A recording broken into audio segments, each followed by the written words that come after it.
Hey, so during this video, I'm going to be talking about how I found out I had fibroids, dealing with pain during pregnancy with fibroids, also going into early labor, and continuous bleeding after birth. So if you're interested, stay tuned. Hi everyone, so today I wanted to come to you to talk about my experience with being pregnant and having fibroids. So I know that other women might be out there that have, shared the same experience as me or might be going through pregnancy right now with fibroids and you're looking for someone who has been through that. So I wanted to share my journey with what happened with me while being pregnant with fibroids. So first I want to start off by just saying when I got pregnant, I did not know I had fibroids. I shortly found out a little couple weeks into my pregnancy. So let me start by that. So how I found out I had fibroids while I was pregnant was so I found out I was pregnant. I think I was probably 4 or 5 weeks pregnant. Did a home pregnancy test, made an appointment to meet with OBGYN doctor. She told me that typically you wait until you're about 8 weeks before you're seen. So, they calculated based on my last period that I had to wait a couple of weeks before I came in to do my first ultrasound. I think I was about 1 week out from going to the doctor when one night I woke up and I was having severe cramping pain. Kind of also felt like somebody was stabbing me in my lower abdomen. So I got up, I went to the bathroom, and when I wiped myself, I saw a lot of blood. So of course I panicked. I thought I was having a miscarriage. I woke my husband up. I told him we had to go to the hospital. And so we went to the emergency room. And when we got there, they told me basically they were going to do an emergency ultrasound to see if I still had the pregnancy, but they said maybe possibly I had a pregnancy that happened outside of the uterus. So they were thinking that maybe the baby was in my fallopian tube or something like that, and that's why I was having so much severe pain. I was in so much pain. I'm going to say that if I had to rate it from 0 to 10, it was now that I've had a baby, I'm not going to say it's a 10. At the moment, it was a 10 to me, but pregnancy labor is a 10. So I'm going to say this pain was about an 8. I got into the ultrasound, and shortly they told me, I saw on the screen that the baby was still alive. Nothing was wrong with the baby. The baby's heartbeat, that was the first time I heard the heartbeat. I had tears rolling down because I was so excited that the baby was okay. That's how I found out I had fibroids. So the doctor, reviewed the scan, the ultrasounds, and came in and told me, hey, you have fibroids. I actually had 3 that they found. They said 2 were really large. And so that was causing me so much pain that sometimes when women are pregnant and have fibroids, that they experience severe pain. So shortly after, I ended up going to see my OBGYN. They confirmed that, yes, this is what's causing you pain. The way they explained to me is why fibroids make you have so much excruciating pain, sometimes, not all the time in pregnancies, is that the fibroids are basically getting their nutrients, their blood supply from your uterus.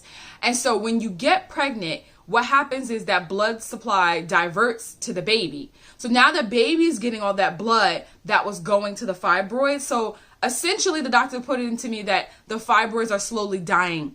So because they're dying, because they're not getting blood, that ends up causing women pain. After I found out I had these large fibroids, the doctor said that what would be the most concerning, what they would be monitoring me for, is that sometimes when women who have fibroids, what ends up happening is that the baby doesn't grow, doesn't start to gain weight. So because you have fibroids and that's taking some of that blood supply from the baby and nutrients, that the baby might end up growing smaller. Also because the baby doesn't have room in the uterus, right? So some of them also in your uterus, the fibroids are taking up space. So that also doesn't allow for the baby sometimes to grow as well. So that's what they said they would be monitoring. So I had more ultrasounds than what is usual for a normal pregnancy. And I know that's not typical, but the doctor was always trying to make sure that the baby was growing and that the fibroids weren't growing as well. So my fibroids actually didn't grow any bigger while I was pregnant, and my daughter was growing fine. So, but they still throughout the whole pregnancy kept having me come in and do extra blood work, extra ultrasounds, just to make sure the baby was safe. Now, I do have to say that they were telling me in the beginning that, oh, you know, you experiencing this pain might not happen the entire pregnancy. Well, let me tell you, it happened the entire pregnancy. I have 2 kids. So this is my first pregnancy I'm talking about. That entire first pregnancy, I was in pain. And it wasn't where it was just like, oh, ow, oh. No, I was in tears some days and on the floor. And I was calling out of work some days because I just could not stand up because the pain was so excruciating. I would call the doctor and tell them I'm having so much pain. I would be on the phone crying, and the doctor would literally just tell me, all you can take is Tylenol. When I say that was so gut-wrenching for me, because I'm like, how can I be in so much pain? I'm in tears. I literally can't stand up and walk. I have to call out of work several times. And all you guys are telling me to take is Tylenol. And that Tylenol was not working. Maybe if the pain was an 8, it was taking it down to a 7. It was barely doing anything. So I would be laid out on a couch in tears. And what I started doing, because I Googled it, I'm like, oh, what else can I do? I looked up, what ended up popping up was, some people were talking about that their doctors gave them Percocet. My doctor was not for it. She said, absolutely not. I'm not giving you Percocet. You know, that can harm the baby and also, you know, have addiction issues. So, okay. So also what I found out, which was besides medication that you can take, was I started doing a heating pad. So I went out, I bought a heating pad, and every time I got these severe pains and I couldn't go to work, I put the heating pad on me. And I'm going to tell you that probably dropped it down 2 more notches. So I went from an 8 to a 6 with a heating pad. Well, taking Tylenol and having a heating pad on. Or sometimes I'm going to say it was about a 5. So it was bearable with Tylenol and the heating pad. Now with the heating pad, you have to worry about, you don't want your abdomen to warm up too much because there is a baby inside. So I had to, you know, alternate with it being on and off and kind of time it to where I didn't have the heating pad on too much and that I didn't fall asleep with it on because I didn't want to harm the baby. But those are the only 2 things that I did while, you know, trying to manage fibroid pain. You know what? I don't want to lie. So I am the type of person, when I had menstrual cramps, what worked for me was taking Aleve or Motrin. Tylenol never worked for me. So I asked the doctor, am I able to take Aleve? Am I able to take Motrin? And the doctor told me no, because those medications cause bleeding. So because they didn't want me to start having bleeding, they told me no, I couldn't take it. But because the pain was so unbearable, I'm not going to lie, I did take Motrin sporadically. So I'm going to say I didn't take it every day. And if I did take it, I only took it one time for the day. So this had to be when my pain was, I felt like abnormally high. Maybe I felt like it was a 9. I would take Motrin instead of Tylenol. But like I said, I would only take it one time out of the day. And then for the rest of the day, I was taking Tylenol. And that did help me. And I'm going to say I had no bleeding. But that, of course, that's not something I'm going to recommend that you guys do if you're experiencing any type of pain. You always want to do what your doctor says. But I just wanted to be truthful and say that I did take Motrin and it did help me. But for the most part, I was just doing the Tylenol and the heating pad. Moving forward from this, what I also experienced with having fibroids is that I actually gave birth to my daughter early. So I had my daughter, at 35 weeks and 2 days, and technically the doctor said that was considered premature because full term is 36 weeks. So I was a couple days away from being 36 weeks, so she came out premature. And she actually ended up spending 5 days in the NICU, not just because she was premature, but because she was having trouble breathing when she came out.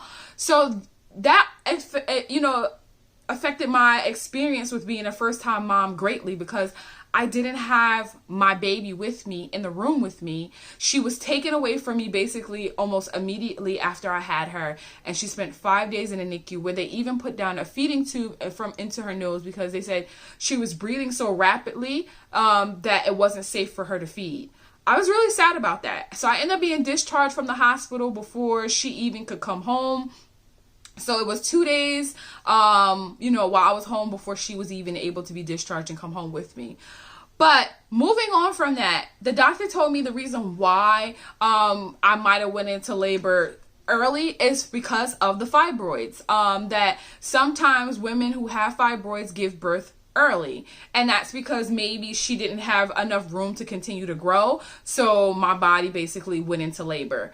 So that's something that also might happen to you, or you might have experienced. After giving birth to my daughter, I still was affected by fibroids because I continued to bleed. So you naturally bleed after giving birth to a child, yes, and then but you have 6 weeks before you see your doctor, that next appointment, where in that 6 week span, you're supposed to naturally start to slow down on your bleeding and stop.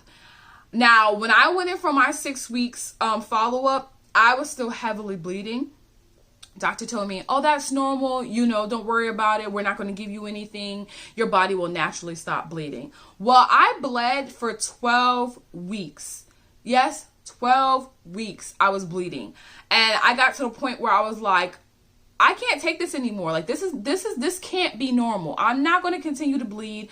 I made a doctor's appointment. I told them, we have to do something about this. I can't continue to bleed. So they actually put me on a birth control, and I'm going to say within a week's time, my bleeding finally stopped. So I had to go on birth control, and for that reason of bleeding, and I actually stayed on that birth control for a couple months after giving birth, just because I was concerned that the bleeding would come back. So I stayed on that birth control. So that's another thing that might just happen with you having fibroids, is that it continues to affect you after you have the baby, just because you might start bleeding. So I want to let you guys know that the doctor told me that it's not uncommon for a woman with fibroids to bleed for 12 weeks after having a baby.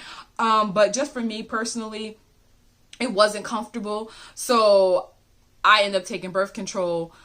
So I hope my story helped you guys in some type of way. It gave you some information, and that you guys really appreciated this video. If you did, please give me a thumbs up. Make sure you subscribe, and thank you for watching.